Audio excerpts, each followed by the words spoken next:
नमस्कार दोस्तों, स्वागत है आप सभी का भारत के सबसे बड़े ऑनलाइन चैनल अनअकैडमी पर। और भारत के सबसे बड़े ऑनलाइन चैनल अनअकैडमी के लेट्स क्रैक यूपी एग्जाम पे जुड़े हैं। रात को 10 बज चुके हैं, समय है आपका ज्योग्राफी।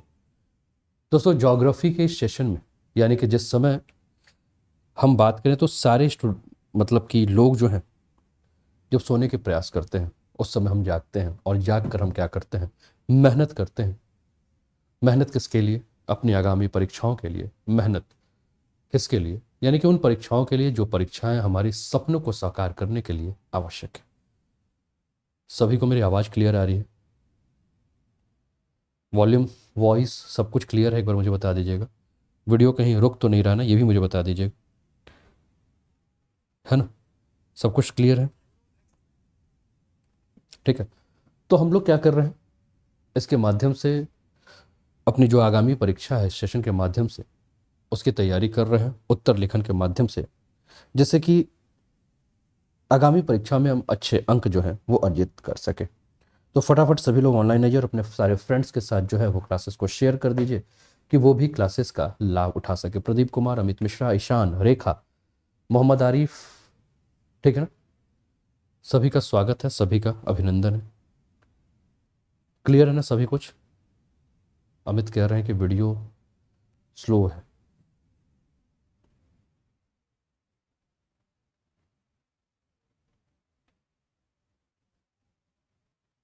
तो ये कुछ नेटवर्क इशू हो सकता है, सभी के साथ है, एक बार मुझे बता दीजिएगा।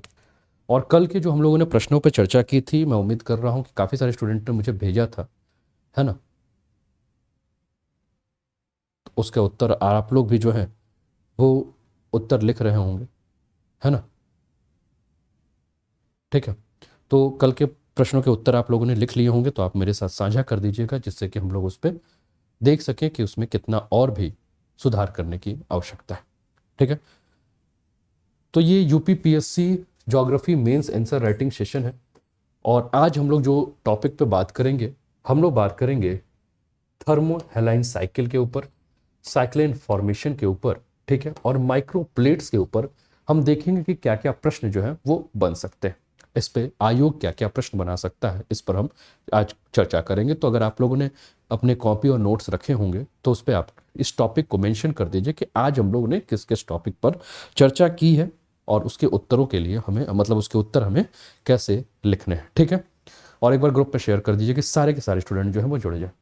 दोस्तों, इस समय आप जुड़े हैं कहाँ? Unacademy, India's largest learning platform for UPPSC और यूपी ट्रिपल एससी, जहां अगर आप प्लस का सब्सक्रिप्शन लेते हैं तो आप अनलिमिटेड लाइव और रिकॉर्डेड कोर्सेज इंडिया के बेस्ट एजुकेटर के साथ जो है वो देख सकते हैं। तो दोस्तों, अभी तक आपने सब्सक्राइब नहीं किया तो आप सब्सक्राइब कर लीजिए, और सब्सक्रिप्शन के लिए जो आपको कोड यूज करना है वो कोड क्या है? अनूप10 कोड के माध्यम से आप क्या कर सकते हैं, सब्सक्रिप्शन ले सकते हैं और इसका लाभ उठा सकते हैं। दोस्तों, ये मेरा प्रोफाइल है आपके स्क्रीन पर, जिसको कि आप देख रहे हैं।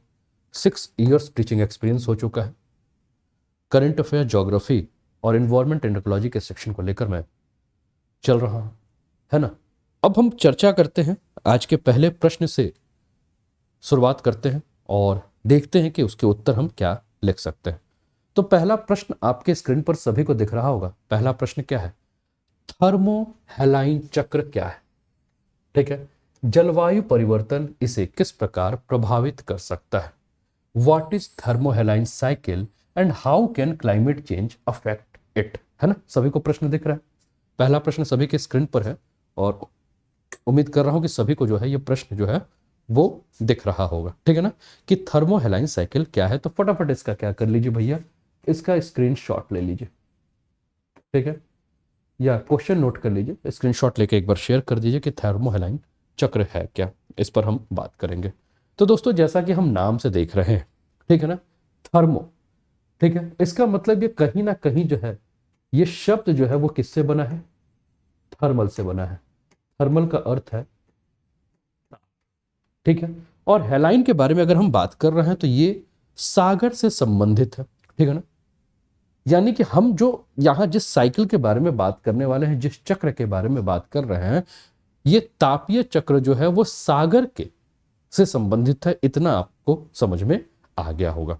ठीक है। तो प्रश्न ये पूछा है कि थर्मोहेलाइन चक्र है क्या?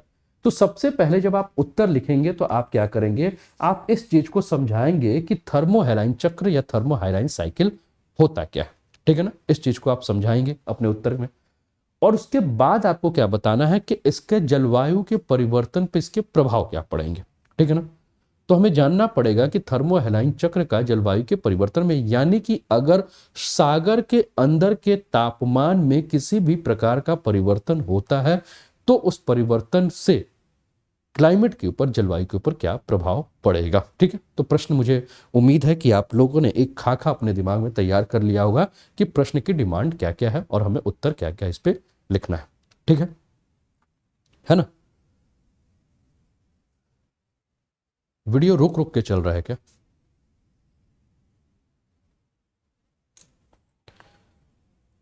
ठीक है, चले आगे बढ़ते हैं। तो दोस्तों सबसे पहले मैंने कहा कि जब आप थर्मोहैलाइन शब्द के बारे में हम बात करें तो आप सबसे पहले बताएंगे कि ये दो शब्दों से मिलकर बना है। एक है आपका थर्मो और दूसरा हैलाइन। थर्मो का मतलब होता है ताप और हैलाइन का मतलब होता है सागरीय जल में लवणता, ठीक है ना। हैलाइन का मतलब क्या है? सागरीय जल में लवणता, ठीक है। तो ये दोनों शब्दों से मिलकर बना है, ठीक है ना। अब ये दोनों जो हैं, यानी कि आपके ताप और सागरीय जल की जो लवणता है, ठीक है ना, ये क्या करते हैं, जल के मौलिक और रासायनिक गुणों में क्या करते हैं, परिवर्तन करते हैं, या सागरीय जल के मौलिक और रासायनिक गुणों को क्या करते हैं, निर्धारित करते हैं, ठीक है। इसको आप अपने आंसर में लिखेंगे, है ना। यानी कि कैसा टेम्परेचर है उससे क्या होगा कि जल के अंदर लवण की मात्रा कितनी ज्यादा है, कितनी कम है, ठीक है। टेम्परेचर जैसा होगा उस हिसाब से आप समझेंगे कि जल के अंदर जो उसकी डेंसिटी ज्यादा है या कम है, ठीक है। टेम्परेचर के आधार पर क्या होगा कि उसके जो रासायनिक गुण है उसमें आपके परिवर्तन देखने को मिलेंगे। लवण की मात्रा जैसे मैंने बताया इसमें आपको, ठीक है, परिवर्तन देखने को मिलेगी। तो ये सारी जो चीजें हैं, ठीक है, आप मेंशन करते हुए चलेंगे, ठीक है ना। और जल के अंदर अगर उसके तापमान में अंतर है, तापमान में वृद्धि हो रही है या तापमान में कमी हो रही है, तो वो क्या करेगा, ये इसके प्रभाव जो हैं वो विश्व में जहां भी, मतलब महासागर से जितने भी क्षेत्र जो हैं, जो महासागर को छूते हुए क्षेत्र हैं, ठीक है ना, उन सभी के जलवायु को क्या करेगा, उस पर भी अपना प्रभाव दर्शाएगा। ये आप बताते हुए चलेंगे। अब थर्मोहैलाइन चक्र के बारे में अगर हम बात करें दोस्तों, तो थर्मोहैलाइन चक्र जो है वो सागरीय जल के ताप और लवणता को क्या करता है, प्रभावित करता है, ठीक है ना। और ताप और लवणता को प्रभावित करने के साथ साथ ये एक ऐसा चक्र बनाता है, ठीक है, जिससे कि ऊष्मा व पदार्थ जो है इसका वितरण जो है विश्व के सभी भागों में जो है वो होता है। तो विश्व की जलवायु हेतु थर्मोहैलाइन चक्र का जो महत्व रेखा है उसमें अगर हम बात करें तो हम क्या जानते हैं कि सबसे पहले हम क्या करें कि पूरे विश्व को हम क्या करें, दो भागों में विभाजित कर लेते हैं। एक आपका विषुवत रेखा के आसपास का क्षेत्र और दूसरा आपका ध्रुवीय क्षेत्र, यानी कि एक निम्न अक्षांश का क्षेत्र और एक उच्च अक्षांश का क्षेत्र जो है उसको हम क्या करते हैं, दो भागों में विभाजित कर लेते हैं। अब निम्न अक्षांश का क्षेत्र मतलब कि विषुवत रेखा के आसपास के क्षेत्रों के बारे में अगर हम बात करें तो हमें पता है कि यहां सूर्य की किरणें जो होती हैं वो क्या होती हैं, आपकी सीधी पड़ती हैं। और सूर्य की किरणें जब सीधी पड़ती हैं, पहली चीज। दूसरी चीज हम क्या देखते हैं कि इन क्षेत्रों में जो है वो साल भर सूर्य की किरणें पड़ती हैं, यानी कि यहाँ का तापमान हमें क्या देखने को मिलेगा, गर्म देखने को मिलेगा। और यहां से जो भी धाराएं निम्न अक्षांश से उच्च अक्षांश की तरफ जाएंगी, चाहे उत्तरी गोलार्ध में जाएं चाहे दक्षिणी गोलार्ध में जाएं, तो वो धाराएं कैसी होंगी, गर्म होंगी, ठीक है। अब ये धाराएं अगर गर्म होंगी तो ये महासागर के सतह के ऊपर से प्रवाहित होंगी, ठीक है ना। लेकिन वही अगर हम बात करें, अच्छा इसके अंदर लवणता की मात्रा क्या होगी, ज्यादा होगी। वही अगर हम बात करें तो जो उच्च अक्षांश पे जहां सूर्य की किरणें सही से नहीं पड़ पाती हैं, वहां की जो होंगी आपकी जो जल होंगे महासागर के, वो क्या होंगे कि इसकी अपेक्षा आपको क्या देखने को मिलेंगे, ठंडे देखने को मिलेंगे। अब इसके अपेक्षा ठंडे देखने को मिलेंगे मतलब कि जल क्या होगा, आपका भारी होगा। उसके अंदर लवणता की मात्रा जो होगी वो क्या होगी, इसके तुलना में जो होगी, यानी कि निम्न अक्षांशों के जो आपके महासागरीय जल होंगे उसके तुलना में उच्च अक्षांश के जो महासागरीय जल हैं उनमें लवणता की मात्रा हमें कम देखने को मिलेगी। इस चीज को आप अपने उत्तर में क्या कर सकते हैं, मेंशन करते हुए ये सारी बात आप बता सकते हैं, ठीक है ना। तो ठंडी जो जलधारा है वो क्या है, आपकी नीचे बैठेगी पहली चीज। और दूसरी चीज, आप एक चीज और भी कह सकते हैं कि जो आपके उच्च अक्षांश के आसपास के जो वहां से जो महासागरीय जल है, उस महासागरीय जल की अगर हम बात करें तो ग्लेशियरों से प्राप्त वहां जल होते हैं, और ग्लेशियरों से प्राप्त जलों में अगर हम बात करें तो वो जल कैसे होंगे, स्वच्छ होंगे, ठंडे होंगे, ठीक है ना। यानी कि उसके अंदर स्वच्छ और ठंडे जल की क्या होगी, आपकी अधिकता होगी। लेकिन पुनः अगर हम निम्न अक्षांशों की ओर चलते हैं तो यहां हम क्या देखते हैं कि यहां ठंडा जल का कुछ भाग जो है वो गर्म होकर दक्षिण पश्चिम अटलांटिक महासागर के पास क्या हो जाएगा, ऊपर उठ जाएगा। और इस प्रकार से हम क्या देखेंगे कि इस प्रकार से व्यापक स्तर पर अगर हम देखें तो पृथ्वी का जो तापमान है लगभग स्थिर बनाए में ये क्या करेगा, अपना महत्वपूर्ण भूमिका अदा करेगा। अब ये स्क्रीन पर आपके जो है एक मैप दिख रहा है, और इस मैप के माध्यम से जो है इस बात को आप जो है वो समझ सकते हैं, ठीक है ना। इस मैप के माध्यम से आप क्या कर सकते हैं, इस पॉइंट्स को आप समझ सकते हैं, ठीक है। अब आपको इस मैप में क्या दिख रहा है, जो आपको डार्क ब्लू लाइन, आपको ये लाइन दिख रही है, ये आपकी क्या है, वार्म करंट है। और वार्म करंट क्या है, सतह के ऊपर ऊपर क्या हो रही है, आपकी प्रवाहित हो रही है। और जो आपको थोड़ा सा लाइट ब्लू में आपको जो कलर दिख रहा है, वो कलर क्या दिख रहा है, शरद पांडे स्वागत है, ठीक है ना। थोड़ा सा आपको क्या दिख रहा है, जो थोड़ा सा लाइट ब्लू में जो आपको कलर दिख रहा है, ये आपका क्या है, कोल्ड करंट है। और कोल्ड करंट क्या है, आपको सतह को जो पकड़ते हुए नीचे नीचे जो है वो क्या हो रही है, प्रवाहित हो रही है, ठीक है। क्लियर है सभी को, सभी को क्लियर है ना। तो इस चीज को आप समझते हुए क्या करेंगे, अब प्रश्न क्या पूछ रहा है, प्रश्न ये पूछा है कि थर्मोहैलाइन चक्र जो है वो जलवायु के परिवर्तन को कैसे प्रभावित करेगी, इस चीज को आपको लिखना है, ठीक है। मैंने इतना आपको समझाया। तो जलवायु परिवर्तन पे थर्मोहैलाइन चक्र का जो प्रभाव होगा वो क्या प्रभाव देखने को मिलेगा, ठीक है ना।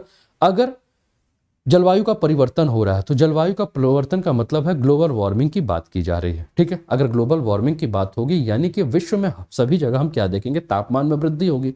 और सभी जगह अगर तापमान में वृद्धि होगी तो महासागरों पे भी हमें तापमान में उसका असर प्रभाव देखने को मिलेगा, ठीक है, पहला चीज। दूसरा चीज हम क्या देखेंगे कि विश्व के औसत तापमान में जब वृद्धि होगी तो जो आपके ध्रुवीय क्षेत्र हैं यानी कि पोलर रीजन है, और जो आपका ध्रुवीय क्षेत्र है, परिध्रुवीय क्षेत्र है, वहां से हम क्या देखेंगे कि ग्लेशियर्स जो हैं वो पिघलने लगेंगे। और ग्लेशियर्स के पिघलने का परिणाम क्या होगा कि सागर के अंदर हमें क्या देखने को मिलेंगे, ताजे और ठंडे जल की जो मात्रा है वो हमें बढ़ते हुए दिखेंगे, ठीक है। और ताजे जल की जब आपकी मात्रा आपको बढ़ते हुए दिखेंगे तो जो आपका गल्फ स्ट्रीम है, ठीक है ना, तो गल्फ स्ट्रीम के द्वारा जो गर्म जल व लवण जो जल है वो निम्न अक्षांश से उच्च अक्षांश की ओर ले जाने की मात्रा में हमें क्या देखने को मिलेगी, कमी देखने को मिलेगी। और ऐसा एक अध्ययन किया गया था, जिस अध्ययन में, ये अध्ययन जो है आपका 1957 में किया गया था, 1957 में एक अध्ययन किया गया था।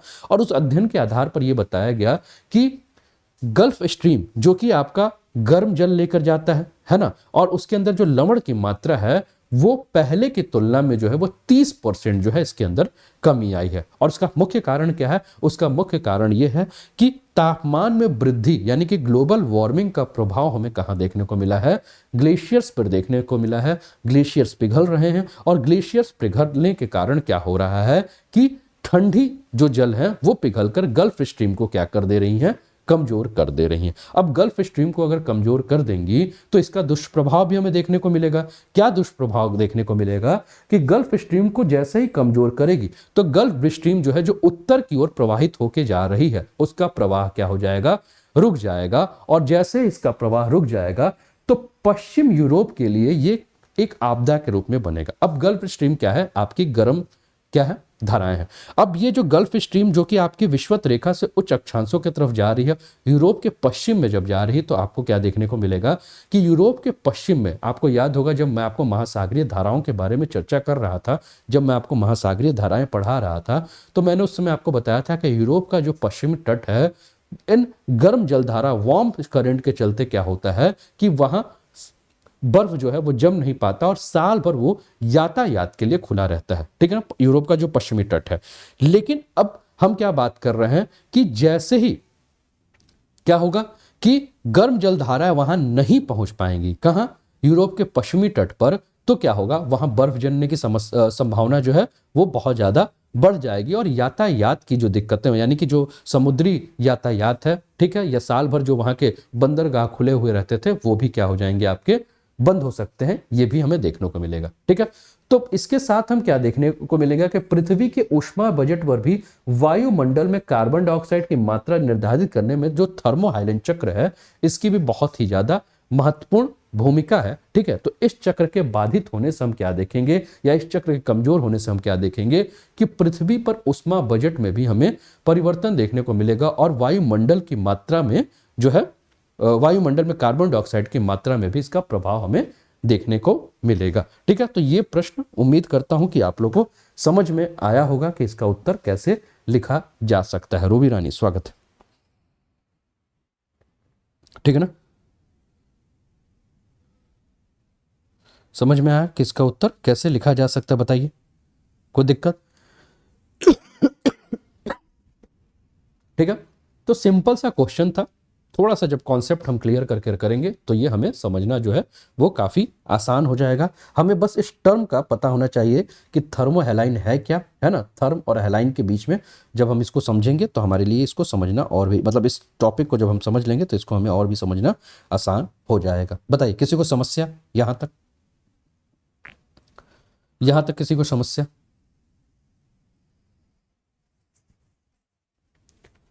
तो इसका उत्तर लिखा जा सकता है। क्वेश्चन आपने स्क्रीनशॉट में ले लिया होगा, क्वेश्चन आपने शेयर कर दिया होगा। ऐसा उम्मीद करूं कि आपने क्वेश्चन शेयर कर दिया है स्क्रीनशॉट लेके, बताइएगा, ठीक है। क्वेश्चन आपने स्क्रीनशॉट लेकर शेयर कर दिया होगा, ऐसा उम्मीद करूं आप लोगों से। चल आगे बढ़े, है ना, इजी लगा। तो एक जो हम लोग का हमेशा दिमाग में होता है ना कि मुख्य परीक्षा के उत्तर कैसे लिखें, हमेशा आप लोग का ये प्रश्न होता है, सर आंसर कैसे लिखें। तो अब आपको समझ में आया कि आंसर कैसे लिखा जा सकता है, लिख सकते हैं, ठीक है। तो लिखकर फटाफट आप लोग जो है वो शेयर करते रहिए साथ में, और इसको जो है हम लोग चेक करते रहेंगे, ठीक है। चलिए अगले प्रश्न पे आते हैं। अगला प्रश्न है, चक्रवात उत्पत्ति के कारकों की विवेचना कीजिए। क्या आप इस मत से सहमत हैं कि जलवायु परिवर्तन चक्रवात की तीव्रता एवं आवृत्ति को प्रभावित कर रहा है? Explain the factor of cyclone formation. Do you agree with the view that climate change is affecting the intensity and frequency of cyclone? ठीक है, प्रश्न फिर से देखिए, क्लाइमेट चेंज से ही प्रश्न है, ठीक है। तो उत्तर इसका स्क्रीनशॉट ले लीजिए, इसका स्क्रीनशॉट ले लीजिए,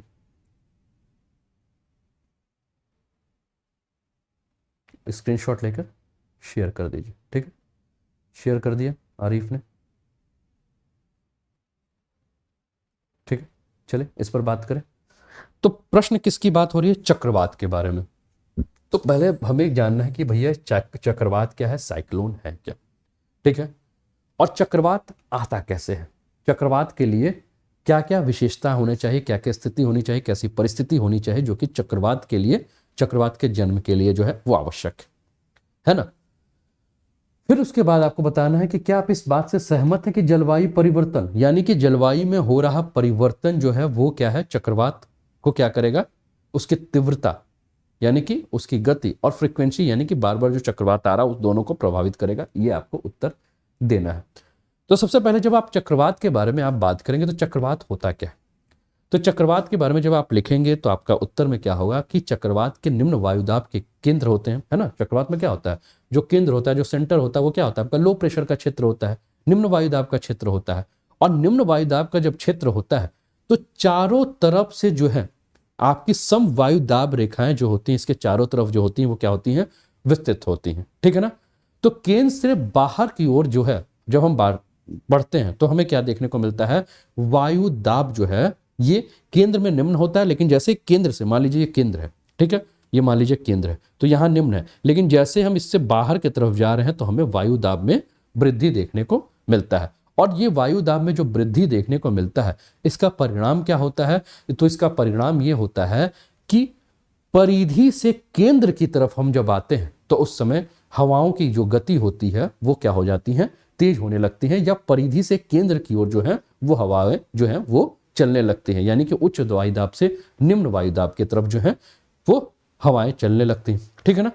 अब हाल फिलहाल की, पहले तो आपने चक्रवात को 2 लाइन में आपने समझा दिया, ठीक है। उसके बाद जब उत्तर पे आप आगे बढ़ेंगे तो आप क्या, हाल फिलहाल की जो चक्रवाती घटनाएं हुई हैं, चाहे अपने आसपास के, चाहे वो बे ऑफ बंगाल में हमें देखने को मिला हो, चाहे अरब सागर में देखने को मिला हो, है ना, यहाँ के बारे में आप बात कर सकते हैं। और यहाँ के बात करने के साथ साथ हाल फिलहाल में जो एक अध्ययन हुआ है, जो शोधकर्ताओं ने अध्ययन करके चक्रवात के ऊपर जलवायु परिवर्तन के प्रभावों के ऊपर अपनी टिप्पणी दी है, इसको आप लिख के आप क्या कर सकते हैं कि आप बता सकते हैं कि शोधकर्ताओं के अध्ययन ने जलवायु परिवर्तन के चक्रवातों के प्रभाव का अनुमान जो है प्रस्तुत किया है। और उन्होंने कहा कि चक्रवात की स्थिति के आधार पर इन्हें उष्ण कटिबंधीय और शीतोष्ण चक्रवात में क्या किया जा सकता है, विभक्त किया जा सकता है। अब चक्रवात की उत्पत्ति के जो कारण है, क्या क्या कारण हो सकते हैं, तो सबसे पहला, एक विशाल गर्म सागर की उपस्थिति जिसकी सतह का तापमान कम से कम 27 डिग्री सेल्सियस हो, ठीक है ना, चक्रवात उत्पत्ति के लिए जो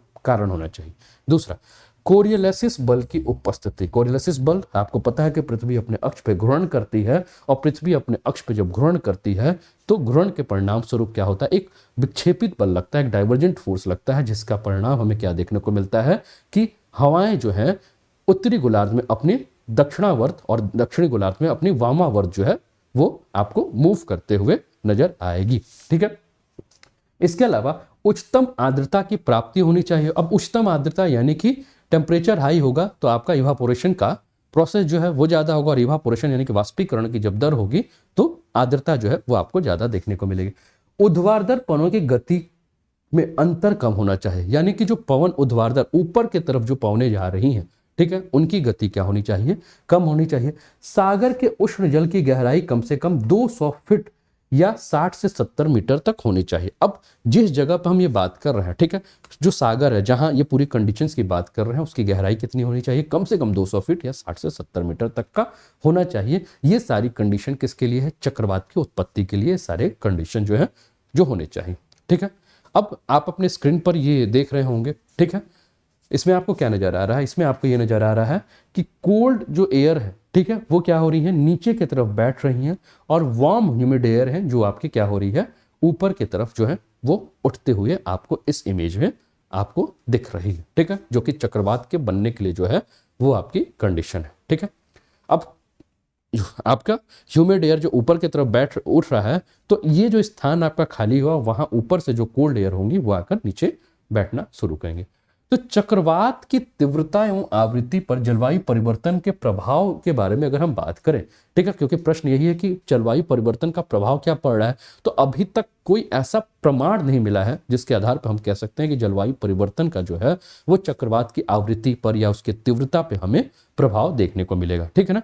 तो अभी हाल फिलहाल में अगर हम बात करें तो बंगाल की खाड़ी में आए हुए चक्रवात के बारे में बात कर सकते हैं, अरब सागर में आए हुए चक्रवात के बारे में प्रभाव पड़े, तो इस पे क्या किया गया, एक अनुमान प्रस्तुत किया गया, अनुमान लगाया गया है कि इसका प्रभाव पड़ता है, लेकिन अभी तक कोई प्रूफ नहीं मिला है, ठीक है। तो 1970 से लेकर अभी तक की अगर हम बात करें, ठीक है, जो एक अध्ययन हो रहा है, जो भूगोलवेत्ता या जो मौसम वैज्ञानिक है जो अध्ययन कर रहे हैं, वो पा रहे हैं कि वैश्विक स्तर पर अगर हम देख रहे हैं तो चक्रवात के दिनों की कुल संख्या में हमें क्या देखने को मिल रही है, कमी देखने को मिल रही है। यानी कि चक्रवात पहले जितना उग्र होता था या जितना एक लंबा समय का होता था, उसकी जो टाइम ड्यूरेशन होता था, वो टाइम ड्यूरेशन क्या हो रहा है आपका, पहले की तुलना में कम हो रहा है। उसके अलावा उष्णकटिबंधीय चक्रवात हरिकेन की श्रेणी 4 व 5 की संख्या अनुपात में क्या है, वृद्धि देखने को मिली है, ठीक है। 2010 की एक रिपोर्ट आई थी दोस्तों, ये रिपोर्ट प्रकृति भूगर्भ विज्ञान के द्वारा ये रिपोर्ट आई थी, और इस रिपोर्ट में ये कहा गया था कि वैश्विक तापन की वजह से 21वीं शताब्दी के अंत तक हम क्या देखते हैं कि उष्णकटिबंधीय चक्रवात का जो औसत आवृत्ति है उसमें 34% तक हमें जो है वो कमी देखने को मिलेगी, और ये आपकी जो इसकी तीव्रता है वो 11% तक जो है इसकी तीव्रता हमें बढ़ती हुई दिखेगी। तो इस सब चीजों को आप जो है वो मेंशन कर सकते हैं, और ये लिख सकते हैं कि 21वीं शताब्दी के तापमान बढ़ने से चक्रवात संबंधी घटनाओं की आवृत्ति में 7 गुना ज्यादा हमें वृद्धि देखने को मिलेगी, यानी कि चक्रवात और भी पहले की तुलना में आपको ज्यादा देखने को मिलेगा, ठीक है। तो ये सारा मेंशन करते हुए आप इस आंसर को जो है वो नोट कर लिख सकते हैं, ठीक है। अगला प्रश्न जो है, कोई दिक्कत यहां तक बताइएगा, जहां तक कोई समस्या। ईशान, रूबी, आरिफ, प्रदीप, मुकुल, शरद।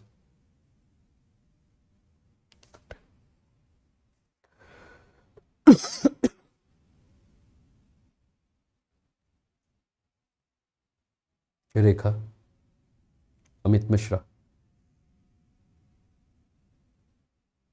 ठीक है ना, क्लियर? और कोई स्टूडेंट जो जुड़ा हो? ठीक है ना, नोट डाउन कर सकते हैं, मतलब लिख सकते हैं इस आंसर को आप लोग। चलें आगे बढ़े। चलिए, अगला प्रश्न आपके स्क्रीन पर दिख रहा है, इसका आप स्क्रीनशॉट ले लीजिए। प्रश्न है, माइक्रो प्लेट से आप क्या समझते हैं? टूजो विल्सन की अवधारणा किस प्रकार प्लेट विवर्तनी के सिद्धांत को समझने में सहायक सिद्ध हुई है? ठीक है, माइक्रो प्लेट। ये माइक्रो प्लेट का मतलब ये नहीं कि आपके घर में जो पाए जाने वाले छोटे छोटे प्लेट होते हैं। ठीक है, कहेंगे मेजर प्लेट का मतलब बृहद प्लेट की मतलब बात करें तो थाली हो जाएगा, और माइक्रो प्लेट का मतलब जो छोटे छोटे प्लेट होते हैं जिसमें नमकीन नमकीन मिठाई उठाई देने को मिलता है। ठीक है, ये उस प्लेट के बारे में बात नहीं हो रही है। ये पृथ्वी के ऊपर जो हम जानते हैं ना, पृथ्वी का जो क्रस्ट है, ठीक है, अलग अलग बड़े बड़े और छोटे छोटे प्लेट्स हैं। ठीक है ना, जैसे कि ये प्लेट्स हैं, आपको दिख रहा होगा, है ना, पृथ्वी के ऊपर ये प्लेट दिख रहा है ना, ये यूरेशियन प्लेट दिख रहे हैं। ठीक है, ये आपको नॉर्थ अमेरिकन प्लेट दिख रहा है। ठीक है, ये फिलीपीन प्लेट दिख रहे हैं, ये पैसिफिक प्लेट दिख रहे हैं, इंडो ऑस्ट्रेलियन प्लेट दिख रहा है, Caribbean plate, south American plate, African plate, Eurasian, मतलब ये सारे प्लेट्स जो हैं वो आपको दिख रहे हैं। ठीक है, तो ये हो गया आपके बड़े बड़े प्लेट, है ना। तो पृथ्वी पर जो ये बड़े बड़े प्लेट है, तो ऐसे छोटे छोटे प्लेट जो है वो भी आपको देखने को मिलते हैं। ठीक है, तो प्रश्न जो है वो उन छोटे छोटे प्लेट्स के ऊपर पूछ रहा है, माइक्रो प्लेट्स के ऊपर, जिसको कि हम हिंदी में अगर कहें तो सूक्ष्म प्लेट जो है वो कह सकते हैं। ठीक है, तो प्रश्न जो पूछ रहा है इसका स्क्रीनशॉट लेना है तो आप स्क्रीनशॉट ले सकते हैं। ठीक है ना, इसका स्क्रीनशॉट लेना है तो आप स्क्रीनशॉट जो है वो ले सकते हैं। प्रदीप कुमार लिख रहे हैं हलवा प्लेट। ठीक है, अब ठंडी का दिन तो आ ही रहा है, गाजर का समय भी आ रहा है, तो गाजर का हलवा खाइएगा। ठीक, तो लेके शेयर कर सकते हैं। ठीक है, हो गया, आगे बढ़े। ठीक है, ये तो हो गया भैया आपका बड़ा बड़ा प्लेट। वैसे ही आप अपने पृथ्वी पर क्या देखेंगे तो उस बड़े प्लेट के साथ साथ आपको क्या देखने को मिलेंगे, ये छोटे छोटे प्लेट, जैसे ये नॉर्थ अफ्रीका, अफ्रीका, इसके ऊपर आपको छोटे प्लेट दिख रहे हैं। ये आप यूरोपियन प्लेट दिख रहे हैं। ठीक है, यूरो, ठीक है, तो यहाँ आपको सिसिली और माल्टा के छोटे छोटे प्लेट नजर आ रहे हैं। ठीक है, ये कैलबेरिया प्लेट है, ऐसे छोटे छोटे जो है वो प्लेट भी जो है आपके पृथ्वी पे जो है वो देखने को मिलते हैं। ठीक है ना, इसका स्क्रीनशॉट लेना चाहें तो इसका भी स्क्रीनशॉट ले लीजिए। ठीक है, रेखा गांधी, गुड इवनिंग। ठीक है, तो बड़े बड़े प्लेटों के साथ हमें छोटे छोटे प्लेट जो है वो देखने को मिलते हैं। प्रश्न हमें जो है वो क्या करना है, ठीक, शेयर भी कर दीजिएगा स्क्रीनशॉट।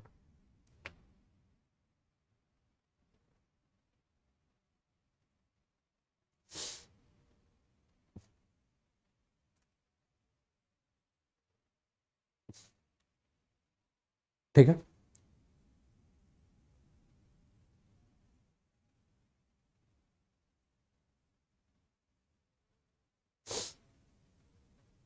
ठीक है, तो हम आ जाते हैं फिर से प्रश्न पर। प्रश्न क्या था? प्रश्न ये था कि माइक्रो प्लेट से आप क्या समझते हैं। ठीक है, टूजो विल्सन की अवधारणा किस प्रकार प्लेट विवर्तन के सिद्धांत को सिद्ध करती है। तो सबसे पहले हमें प्रश्न को क्या करना है, दो भागों में विभाजित कर देना है। एक आपका माइक्रो प्लेट, ठीक है, पहले हम माइक्रो प्लेट पे बात करेंगे, फिर इसके बाद टूजो विल्सन की अवधारणा, तो मतलब ये कोई आपके, ठीक है, भूगोलविद हैं, इनकी बातें हम करेंगे। लेकिन सबसे पहले हम बात किस पे करेंगे, माइक्रोप्लेट्स के ऊपर, कि माइक्रोप्लेट्स होता क्या है। ठीक है, तो दोस्तों माइक्रोप्लेट के बारे में अगर हम बात करें तो तुरंत प्लेट के बारे में जब बात करें तो प्लेट विवर्तनिकी सिद्धांत, प्लेट टेक्टोनिक थ्योरी जो है वो आपका आ जाता है। और प्लेट विवर्तनिकी सिद्धांत या प्लेट टेक्टोनिक थ्योरी के बारे में अगर हम चर्चा करें तो ये किससे संबंधित है, ये स्थल मंडलीय परिवर्तनों की व्याख्या करने से संबंधित है। ठीक है, 1967 के बारे में बात करें दोस्तों, 1967 में अगर हम देखते हैं तो मैकेंजी, पार्कर और मॉर्गन ने जो है वो ये बताया था, एक अवधारणा दी थी। ठीक है, और ये अवधारणा किससे संबंधित थी, प्लेटों के मूवमेंट से। जो प्लेट है पृथ्वी के ऊपर, जो ऊपरी स्तर पर जो प्लेट है, ठीक है, इनके संचलन से, इनके मूवमेंट के संबंधित जो है एक अवधारणा दी थी। और ये अवधारणा जो थी वो क्या थी आपकी, इसी को जो है हम प्लेट विवर्तनिक सिद्धांत या प्लेट टेक्टोनिक थ्योरी के नाम से हम जानते हैं। ठीक है, अब विवर्तनिकी के बारे में बात करें दोस्तों, तो विवर्तनिकी जो है वो अंग्रेजी का एक शब्द है टेक्टोनिक। ठीक है, और टेक्टोनिक जो है, ठीक है, का जो पर्याय है वो ग्रीक भाषा में आपका टेक्टोनिक से लिया गया है। ठीक है, किससे लिया है? टेक्टोनिकोस से जो है वो आपका लिया गया है। ग्रीक से जो है ये आपका अंग्रेजी का शब्द बना टेक्टोनिक, और टेक्टोनिक का हिंदी जो फॉर्म होता है वो क्या होता है? विवर्तनिक। और टेक्टोन आपका जो ये शब्द है टेक्टोनिकोस, ठीक है ना, इस शब्द का अर्थ होता है क्या? रचना, ठीक है ना, निर्माण। तो प्लेट विवर्तनिकी के बारे में बात करें तो विवर्तनिकी प्लेट ठोस चट्टान का एक विशाल एवं अनियमित आकार है, खंड है, जो महाद्वीप और महासागरीय स्थलखंडों से जो है मिलकर बना है। और यह दुर्बलता मंडल के ऊपर जो है एक दृढ़ इकाई के रूप में जो है वो क्या कर रहा है? क्षैतिज अवस्था में जो है वो चलायमान है, यानी कि मूव कर रहा है, ये घूम रहा है, ठीक है ना। कहाँ? दुर्बलता मंडल यानी कि स्थेनोस्फीयर, मेंटल के ऊपर स्थेनोस्फीयर, दुर्बलता मंडल, और दुर्बलता मंडल के ऊपर आपकी ये प्लेट है। और प्लेट जो है महासागर वाला जो क्षेत्र है उसके नीचे आपकी महासागरीय प्लेट है, और महाद्वीपों के पास वाली जो है आपकी महाद्वीपीय प्लेट है, ठीक। तो एक प्लेट को महाद्वीपीय और महासागरीय प्लेट जो है वो कहा जाता है। तो फिर प्रश्न ये उठता है कि किसको हम महासागरीय प्लेट कहेंगे और किसको हम महाद्वीपीय प्लेट कहेंगे, किसको हम ओशनिक प्लेट और किसको आपको कॉन्टिनेंटल प्लेट कहेंगे, ठीक है। तो ये इस बात के ऊपर निर्भर करता है कि प्लेट का अधिकतर भाग जो है वो कहाँ है। अगर प्लेट का अधिकतर भाग जो है, कोई भी एक प्लेट है उसका अधिकतर भाग जो है वो अगर महासागरों के नीचे है तो उसको हम क्या कहेंगे? महासागरीय प्लेट। और वो महाद्वीपों पर अधिकतर है तो हम क्या कहेंगे? उसे महाद्वीपीय प्लेट। जैसे कि एक उदाहरण लेते हैं यूरेशियाई प्लेट का, ठीक है। तो जैसे कि हम इमेज में देखते हैं, ये आपको क्या नजर आ रहा है? यूरेशियाई प्लेट नजर आ रहा है, सभी को नजर आ रहा है यूरेशियाई प्लेट। तो यूरेशियाई प्लेट के बारे में अगर हम बात करें तो यूरेशियाई प्लेट जो है वो अधिकतर भाग कहाँ है आपका? तो यूरेशियाई प्लेट का अधिकतर भाग जो है वो महाद्वीपों पर है। तो ये आपके किस प्रकार की प्लेट हो गई? तो ये आपकी जो है वो महाद्वीपीय प्लेट हो जाएंगी, ठीक है ना। क्या हो जाएंगी? ये महाद्वीपीय प्लेट हो जाएंगी। तो आकार के आधार पर जो है, अब प्लेट बड़े हैं, छोटे हैं, ठीक है, या बहुत छोटे हैं, तो आकार के आधार पर हम क्या करते हैं? प्लेटों को का नाम जो निर्धारित करते हैं कि ये बृहद प्लेट है, ये लघु प्लेट है, ये सूक्ष्म प्लेट है। प्रश्न किसमें पूछा गया है? सूक्ष्म प्लेट के ऊपर, ठीक है। तो सूक्ष्म और माइक्रो प्लेट जो है वो आकार में क्या होती है? छोटी होती है, तथा 1 मिलियन वर्ग किलोमीटर क्षेत्रफल से जो है इनका आकार जो है वो कम होता है। इस चीज को आप नोट करेंगे, ठीक है। ये प्लेटें जो होती हैं, कौन सी प्लेटें? सूक्ष्म प्लेटें या माइक्रो प्लेट्स के बारे में अगर हम बात करें तो ये जो प्लेटें हैं ये आपकी बृहद प्लेट और लघु प्लेटों के किनारे जो है वो पाई जाती हैं, ठीक है। जैसे कि अगर हम बात करें तो अफ्रीका का प्लेट, तो अफ्रीका के प्लेट और मेडागास्कर के साथ जो आपका मेडागास्कर का प्लेट है या सेशल्स का जो प्लेट है, तो ये क्या है? आपका माइक्रो कॉन्टिनेंटल, ठीक है, प्लेट है, ठीक है।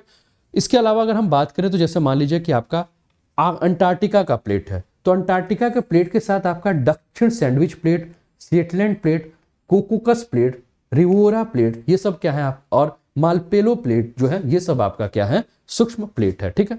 आप यहाँ स्क्रीन पर देखेंगे, ठीक है, तो आपको ये सारा आपको नजर आएगा, ठीक है। जैसे कि आपको यहाँ शिस्ली प्लेट नजर आ रहा है, ये माल्टा प्लेट नजर आ रहा है, ठीक है। तो ये सब आपके क्या है? माइक्रो प्लेट है। ये सारे जो है आपको माइक्रो प्लेट जो है, ये कैलेबिरिया है, ये सारा जो है, ठीक है, आपको माइक्रो प्लेट नजर आ रहा है, ठीक है।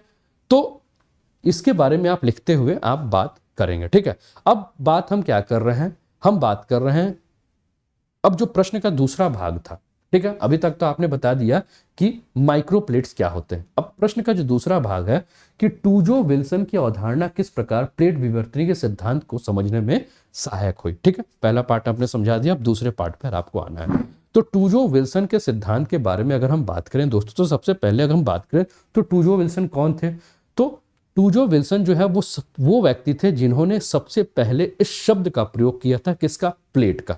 और ये रहने वाले कहाँ के थे? तो ये भूवैज्ञानिक जो थे वो कनाडा के रहने वाले थे, ठीक है। और विल्सन के अनुसार जब इन्होंने बात किया तो इन्होंने कहा कि पृथ्वी का क्रस्ट भाग जो है वो क्या है? विभिन्न प्लेटों में विभक्त है, जो दुर्बलता मंडल पर क्या कर रहा है? क्षैतिज रूप से चलायमान है, ठीक है ना।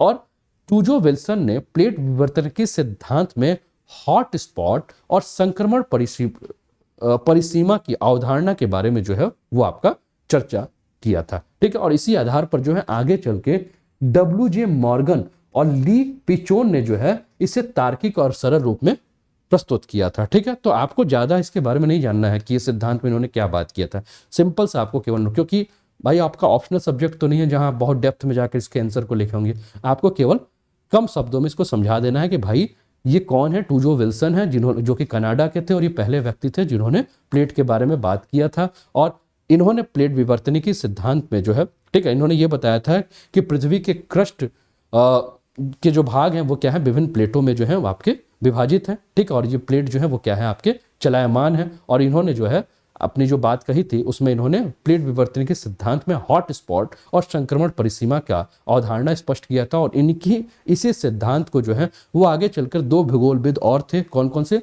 W.J. मॉर्गन और ली पिचियन। इन्होंने तार्किक और सरल रूप से इसको प्रस्तुत कर दिया। ऐसा कहते हुए आप उत्तर को लिखेंगे, ठीक है। और इसके बाद आप लिख देंगे निष्कर्ष में कि विल्सन के सिद्धांत जो है वो गहरे महासागरीय गर्त, पर्वत श्रृंखलाएं, ज्वालामुखी श्रृंखलाएं, बृहद भूकंपीय क्षेत्र के वितरण आदि को समझने में जो है वो बहुत ही महत्वपूर्ण भूमिका निभाता है। और इसके माध्यम से जो है हम बृहद प्लेट, लघु प्लेट और सूक्ष्म प्लेटों के वर्गीकरण को हम समझ सकते हैं। और टूल्स आपके जो ये क्या टुल्सो जो विल्सन थे, ठीक है, इनके जो सिद्धांत है, ठीक है ना, टूजो विल्सन जो थे, इनके जो सिद्धांत है वो हमें प्लेट को समझने में जो है ये बहुत ही अधिक जो है वो महत्वपूर्ण भूमिका जो है वो अदा कर रहे हैं। ऐसे करके आप उत्तर को जो है वो मेंशन कर सकते हो, उत्तर को आप लिख सकते हो, ठीक है। क्लियर है सभी को? बताइएगा, सभी को क्लियर है?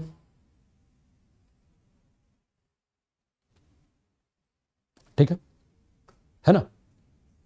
चलिए, तो इसका भी उत्तर आप लिखकर आप बता दीजिएगा, ठीक है दोस्तों। ये एक स्कॉलरशिप प्रोग्राम है आप लोगों के लिए अनअकैडमी पर, इसका आप लाभ ले सकते हैं, है ना। विजेता के नाम से है, जिसमें अगर आप रैंक 1 लाते हैं तो आपको 100%, रैंक 2, 3 पे 50%, रैंक 4 to 25 पर 25% स्कॉलरशिप मिलेगा। इसके लिए आप अनूप 10 कोड का प्रयोग करके इस स्कॉलरशिप टेस्ट का आप लाभ उठा सकते हैं। अनअकैडमी का लर्निंग ऐप अभी आपके मोबाइल में नहीं है, तो आप अनअकैडमी का लर्निंग ऐप जो है वो डाउनलोड कर लीजिए। और अनअकैडमी का लर्निंग ऐप डाउनलोड करने के बाद आप क्या करेंगे, मोबाइल से अपने रजिस्टर्ड करके मोबाइल नंबर से, और जो भी क्लासेस हैं इन क्लासेस का आप लाभ उठा लीजिए, ठीक है। यूपीपीएससी, यूपीएससी पर जाके, ठीक है दोस्तों। ये उन्नति के नाम से जो है वो UPPSC RO prelims booster test series, इसका आप लाभ उठा सकते हैं। Pragati UPPSC RO prelims booster test series है, इसका आप लाभ उठा सकते हैं, ठीक है। ये बैचेस हैं आपका, इसका भी आप लाभ उठा सकते हैं दोस्तों, ठीक है। ये बैचेस है जो कि आपका लक्ष्य यूपीपीएससी 2022 को ध्यान में रखते हुए बैच है, जिसमें आपको ये फिजिकल ज्योग्राफी की मेरी क्लास जो है वो दिख रही होगी, बाकी सारे एजुकेटर की भी क्लास है, ठीक है। तो इनको मिलकर जो है वो लाभ उठा सकते हैं इसका, ठीक है, ठीक है। ये मीन्स ऑप्शनल बैच है, इसका भी आप लाभ उठा लीजिए। इसके अलावा ये कुछ बैचेस हैं, ठीक है, इसको भी आप देखिए, इसका लाभ उठाइए। यूपीपीएससी, यूपीएससी का अगर आप सब्सक्रिप्शन लेते हैं तो आप UPPSC upper, subordinate, lower PCS, RO, UPSI, UPSC PET, लेखपाल बी और ऑप्शनल कोर्स का लाभ उठा सकते हैं। फीस स्ट्रक्चर के बारे में बात करें तो आपको 24 महीने से लेकर 1 महीने का प्लान है, लेकिन मेरा सुझाव है कि आप 12 महीने या 24 महीने के प्लान के साथ चलें। 12 महीने की फीस 9,350 है और 24 महीने की फीस 13,650 है। लेकिन जैसे ही आप कोड यूज करोगे ANUP10 अनूप 10, तो आपको क्या हो जाएगा, आपके फ़ी में आपको 10% का ऑफ मिल जाएगा। और 24 महीने की फ़ी 12,240, 12 महीने की 8,415, 6 महीने की 6,885, 3 महीने के 3,825 और 1 महीने के 1,530 होगा। अगर आप लोगों ने पहले से सब्सक्रिप्शन लिया हुआ है और आपका सब्सक्रिप्शन एक्सपायर है, तो आप नए मोबाइल नंबर और नए ईमेल आईडी के माध्यम से क्या कर सकते हैं, सब्सक्रिप्शन लेकर लाभ उठा सकते हैं। सुपर कॉम्बो सब्सक्रिप्शन ऑफर है, जिसमें आप घर बैठे बैठे यूपी बिहार की तैयारी कर सकते हैं, जिसमें 6 महीने की फीस 7,960 और 12 महीने की 10,620 है। लेकिन जैसे ही आप कोड यूज करोगे अनूप 10, यहाँ भी आपको 10% का ऑफ मिल जाएगा। बग्स बाउंटी, अगर आपको लगता है कि किसी भी एजुकेटर के क्लास में कोई भी इनअप्रोप्रिएट कंटेंट प्रोवाइड किया जा रहा है, तो आप क्या कर सकते हैं, क्लेम कर सकते हैं, ठीक है। स्पेशल सेशन के बारे में आप लोग को पता ही है कि एक स्पेशल सेशन जो है वो सुबह 11 बजे जो आ रहा है, ठीक है। ये हिस्ट्री का स्पेशल सेशन है और काफ़ी स्टूडेंट जो है इसका लाभ उठा रहा है। रात को 8 बजे जो है वो पॉलिटी का स्पेशल सेशन है, इसका भी आप लाभ उठाइए, ठीक है दोस्तों। अभी तक आपने अनअकैडमी लेट्स यूपी एग्जाम का, लेट्स क्रैक यूपी एग्जाम का अगर यूट्यूब चैनल ज्वाइन नहीं किया तो आप ज्वाइन कर लीजिए। यूट्यूब आप टेलीग्राम चैनल को ज्वाइन कर लीजिए आप लोग। और कैसा लगा ये वीडियो, कैसी लगी ये क्लास, आप लोग के डिमांड पे, देखिए ज़्यादा प्रश्नों पे हम नहीं, कम से कम प्रश्नों पे ही हम लेंगे, लेकिन जो भी प्रश्न होंगे उस पर आप लोग का कमांड काफ़ी अच्छा है। मान लीजिए मैंने 10-12 प्रश्न चर्चा कर दी, तो आपके ऊपर भी क्या हो जाएगा कि हैक्टिक टाइप का हो जाएगा कि अरे सर इतना कहाँ से। ठीक है, तो 3 प्रश्न मैंने आपको दिए हैं और 3 प्रश्नों के उत्तर को मैंने समझाया कि आप कैसे लिख सकते हैं। तो इंतजार करूंगा कि आप लोग के उत्तर जो है वो मेरे पास कल दोपहर तक पहुंच जाएं। बस बाकी आप लोग बताइए कि उसके उत्तर कल दोपहर तक पहुंच जाएंगे कि नहीं पहुंच जाएंगे। तो हमने आज जो चर्चा किया किस पे बात किया, हमने साइक्लोन फॉर्मेशन पे बात किया, हमने माइक्रोप्लेट्स के ऊपर हमने बात किया और हमने थर्मोहेलाइन साइकिल के ऊपर बात किया, है ना। तो इसके उत्तर 200 शब्दों में लिखना है, ठीक है। तो लिख के फटाफट इसके उत्तर आप लोग भेजिए। तो वीडियो को अगर अभी तक लाइक नहीं किया तो लाइक कर दीजिए, शेयर कर दीजिए, चैनल को सब्सक्राइब करके बेल आइकन दबा दीजिए। सुबह मुलाकात होगी हम लोग की सुबह 9 बजे करंट अफेयर्स की क्लासेस में, तो वहाँ भी अपनी उपस्थिति जरूर दर्शाइए, ठीक है। और प्लस की क्लासेस में भी अपनी उपस्थिति दिखाइए, ठीक है। चलिए, मैं तो अपना ध्यान रखिए, स्वस्थ रहिए, मस्त रहिए, तंदुरुस्त रहिए, हंसते खेलते मुस्कुराते हुए जीवन का आनंद लीजिए। जय हिंद, जय भारत, गुड नाइट, शुभ रात्रि।